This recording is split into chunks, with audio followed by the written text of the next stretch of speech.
il y a moins d'activité dans les hôpitaux alors qu'on augmente le budget. Il n'y a pas moins d'activité, il y a des patients qu'on ne peut pas.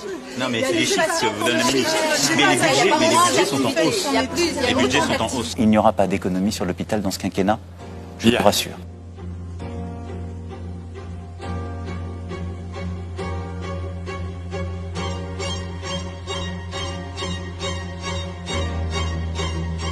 Le président de la Fédération hospitalière de France le dit, le ministère n'a pas pris la mesure.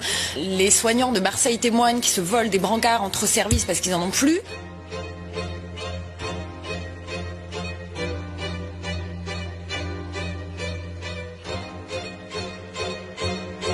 Le risque d'importation de cas depuis Wuhan est modéré.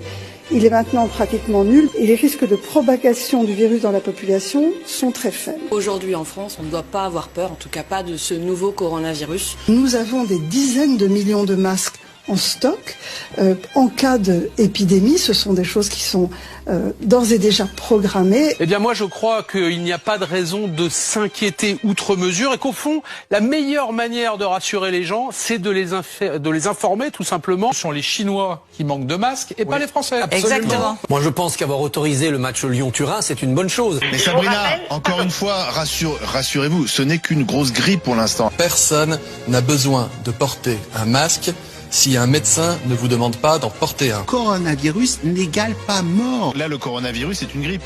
En réalité, il n'y aura plus vraiment de mesures de confinement, il n'y aura pas forcément d'écoles fermées, il n'y aura pas forcément de trains fermés. On ne va pas fermer toutes les écoles de France, comme quand il y a une épidémie de grippe en France, on ne ferme pas toutes les écoles de France.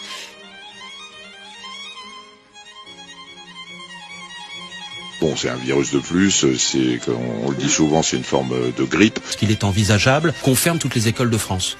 Nous n'avons jamais envisagé la fermeture totale. La pleurniche permanente hospitalière fait qu'on est en permanence au chevet de notre hôpital. Porter un masque en population générale, ça ne sert à rien.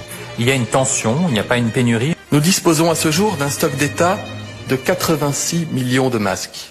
Pourquoi est-ce que le président de la République n'est pas muni d'un masque? Mais tout simplement parce qu'il n'y a pas besoin d'un masque dès lors qu'on respecte la distance de protection vis-à-vis des autres. Le voilà, Emmanuel Macron qui met un masque. Face à l'épidémie, la confiance des Français envers l'exécutif est en chute libre. Dans l'EHPAD, il n'y a aucune protection, il n'y a pas de masque. Là, on m'a donné des sacs poubelles que j'ai demandé pour aller faire les visites. J'ai mis des sacs poubelles de salle de bain en chaussures et puis les charlottes de cuisine que l'école de ma fille m'a gentiment donné et du coup je fais la visite équipée comme ça. Je tiens à le dire à tous nos ministres, taisez-vous, vous êtes responsables de la casse du système public français, vous êtes tous responsables parce que c'est vous qui aviez les commandes, c'est vous qui aviez la bourse, vous avez du sang sur les mains, messieurs, dames, les ministres, alors taisez-vous, on ne veut plus vous entendre parce que ça devient insupportable de vous entendre. Du côté de la population maintenant, sachez que l'Académie de médecine a déclaré ce soir qu'elle recommandait le port obligatoire du masque, même pour le grand public. On nous a pourtant largement répété qu'il ne servait pas à grand-chose si l'on n'était pas soi-même malade. Une version qui a arrangé tout le monde alors que les stocks étaient quasiment vides, mais qui est loin d'être partagée par tous les scientifiques de la planète.